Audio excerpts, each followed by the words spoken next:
2 digit lah per bulan.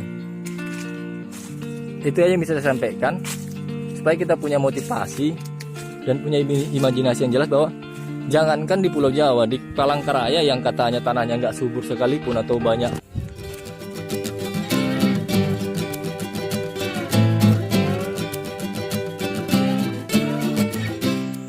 Ini aku lagi berada di rumah Asep EkoDS petani di kilometer 38 Kota Palangkaraya, Cilikriwut ya. Nah, ini aku mau tunjukkan bagaimana kita pentingnya penataan lahan supaya tanah atau lahan benar-benar termanfaatkan dengan baik dan optimal. Nah, ini kita mulai dari depan rumahnya. Depan rumahnya dibuat seperti ini. Dia tetap bisa menghasilkan dana, menghasilkan uang dari depan rumah saja dengan pola seperti ini. Jadi bagi orang-orang yang punya lahan luas di depan rumah, di halaman rumah, bisa dibikin seperti ini. Ini sebenarnya tidak terlalu ribet juga ngurusnya. Oke, kita lanjut lagi sambil jalan. Oke, yang di sebelah sini itu lahan orang. Ini batas lahan mereka. Nah, oke, kalau misalnya ada kendaraan atau mobil, dia bisa dibikin di belakang rumah. Ini seperti ini ya. Ini mereka lagi bikin proses pembibitan. Nah, seperti ini kamar mandi, tempat mobil di sini bisa. Nah, ini masih tetap luas.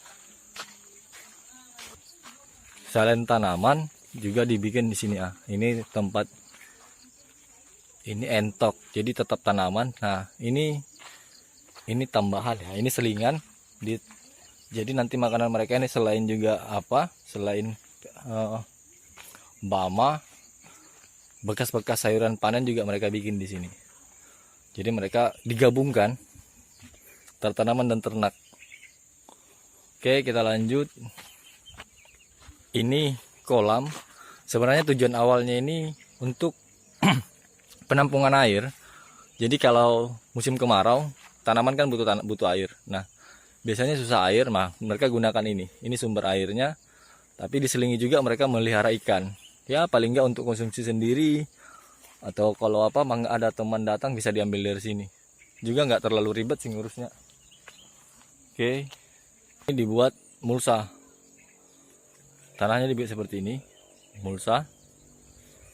Tujuannya itu supaya tanaman tumbuh subur. Kemudian di dekat tanaman yang kita tanam itu tidak banyak rumput-rumput tumbuh. Oke. Nah, di sini juga ditanam tanaman keras, ada tanaman keras kayak kelapa. Ini kelapa. Situ ada jambu juga. Kelapa, itu pohon mangga, pohon itu. Terus di situ ada pohon. Ini pohon apa namanya? Pohon petai. Kemarin mereka baru menjualnya hanya sedikit, tapi hasilnya sampai 500 ribuan. Hanya dari satu biji pohon. Nggak banyak, hanya sebiji pohon itu tapi hasilnya 500-an. Sebelum lebaran kemarin mereka jualnya. Belum terlalu diurus secara optimal, tapi ya hasilnya udah lumayan ya, hampir 500-an. Oke, kita lanjut lagi. Nah, ini tanahnya. Oh iya, saya mau sampaikan di sini tidak lebih dari 2 hektar ya. Ini 1 hektar, baru 1,5 hektar. Belum sampai, baru 1 hektaran lah mereka pakai benar-benar dari halaman rumah sampai ke sini ini semua. Nah, dia tertata rapi. Sehingga dia benar-benar mengoptimalkan lahan itu, nggak tumbuh macam-macam gitu loh. Jadi kalau kerapian itu pun penting, penataan itu rapi. Supaya tanaman yang kita tanami semakin banyak jumlahnya. Kita kadang-kadang tanam sini, tanam sana, tanam sini, yang akhirnya jumlahnya nggak banyak. Nah, ini nggak sampai 1 hektar. Tapi dia banyak. Nah, dia gabungkan ini cabai dengan terong. Jadi ketika itu kan kemarin sebelumnya mereka itu sudah tanam jagung.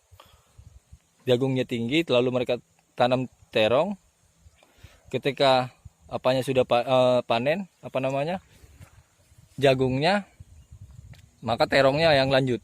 Jadi dia nggak ada berhenti-berhentinya tanaman ini. Dia mutar terus duit. Nah di sela-selanya di pinggir-pinggirnya juga mereka tanami cabai. Ini karena nanti akan mereka tanami juga setelah terong, kalau tidak salah timun. Habis timun tomat baru cabai. Biasanya cabai terakhir. Habis itu mereka ulah lagi tanah, mereka ulang lagi nih. Karena ini mulsa ini tahannya 2 tahun. Per 2 tahun dia akan ganti.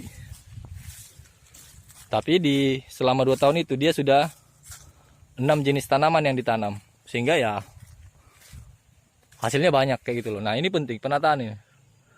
Enak dipandang, merawatnya gampang, tanahnya juga tetap subur. Itu kenapa penting mulsa. Kalau kita untuk tahap awal nggak punya mulsa, sebenarnya bisa kita gunakan padi, apa namanya ya? Kulit padi. Nih. Nah rencana mereka juga nanti di pinggir-pinggir sini nih. Ini kan pinggir-pinggir nih. Ini kan nggak dipakai nih. Ini nanti akan ditanami tumbuh-tumbuh tanaman yang berbuah sepanjang musim. Yang sekali tanam tapi bisa tahunan, belasan tahun, bahkan puluhan tahun. Jadi contoh misalnya kayak ini jambu. Ini jambu kristal. Nah ini mereka sedang bikin bibit. Ada bibitnya di sana, nanti mereka akan pindah juga. Kemudian di sini ada jambu air manis, jambu air madu. Kemarin tetangga saya ada jual, harganya 25.000 per kilo. Gila juga, saya kan. Wow, mahal sekali, lebih mahal dari jambu kristal malah. Oke. Mungkin itu. Nah, inilah saya bilang penataan lahan itu sangat penting supaya sekecil apapun lahan kita itu hasilnya optimal. Hasilnya benar-benar optimal. Kadang kita tuh lahan kita bisa sampai 2 hektar, tapi karena kita tidak menatanya dengan baik, akhirnya hasilnya tidak optimal. Jangankan mendapatkan hasil yang optimal, merawatnya pun kita udah pusing duluan, belum lagi memanennya karena nggak tertata dengan baik. Kalau seperti ini, mereka paling juga sehari mereka sudah selesai mengurus ini. Misalnya menyemprot, kalian itu kurang dari paling setengah hari selesai, atau 2-3 jam selesai karena tertata dengan rapi. Itu pentingnya penataan. Jangan ngasal tanam itu loh. Itu penting. Saya rasa itu ya. Sampai ketemu, biar kita sengaja saya bikin ini. Oh ya, untuk hasilnya saya nggak bisa bilang karena itu itu privasi ya, privasi yang punya lahan. Saya nggak enak juga kalau sampaikan. Tapi yang pasti 2 digit lah per bulan. Itu aja yang bisa saya sampaikan supaya kita punya motivasi dan punya imajinasi yang jelas bahwa jangankan di Pulau Jawa, di Palangkaraya yang katanya tanahnya nggak subur sekalipun atau banyak. Maaf tadi videonya terpotong. Ini kita lanjut. Ini bibit jambu. Apa lagi nih? Kelengkeng kalau nggak salah, kelengkeng. Nah, ini akan ditanam tertata rapi. Jadi selain dari cabai, tomat, dari terong, mentimun, terus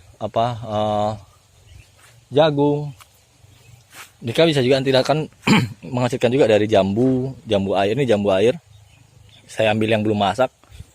Ini jambu air delima. Harganya 25.000. Kalau yang masak ini tadi saya ambil sengaja karena saya nggak enak ngambil yang udah masak.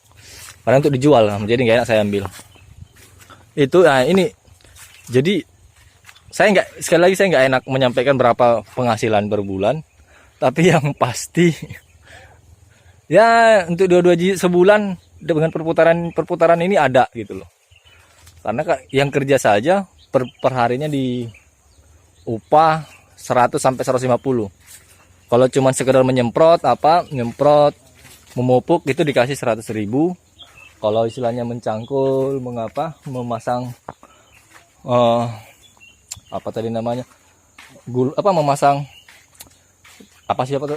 memasang plastik itu, ini plastik ini 150.000 sehari. Nah, sebenarnya kita semua bisa, apalagi di Kalteng ini kalau sejauh yang saya tahu rata-rata lahannya di atas 2 hektar. Ini nggak sampai ini belum, dia punya lahan sampai 2 hektar, tapi yang dikelola baru 1 hektar. Dia lagi akan mencoba membuka di ujung sana. Dia kasih orang lain yang coba kerjasama bantu orang lain, ya dia kasih buka sendiri, dia tanam sendiri. untuk membantu yang lain. Biar sekalian juga membuka lahan sekalian kan, supaya 2 hektar ini benar-benar terbuka semua. Itu belum sampai 2 hektar tapi udah 2 digit per bulan dapat lah. Masa kita yang punya banyak lahan nggak bisa? Kalaupun kita nggak mampu cabai segala macam, ya kita bikin tanaman keras. Tanaman keras kayak jambu, mangga, jengkol, petai, durian, pohon kelapa. Ini juga menghasilkan gitu loh. Itu, lumayan hasilnya, lumayan juga. Yang penting itu kita bisa menata dengan baik dan ngerawat tanaman-tanaman kayak gini tuh sebenarnya sekali seminggu cukup, kadang sekali sebulan juga cukup. Paling dia mah nyemprot ya sekali 2 minggu lah, paling nggak, paling minim paling cepat sekali 2 minggu lah. Kasih pupuk, semprot, bener-bener begitu aja sih. Saya rasa itu ya. Terima kasih.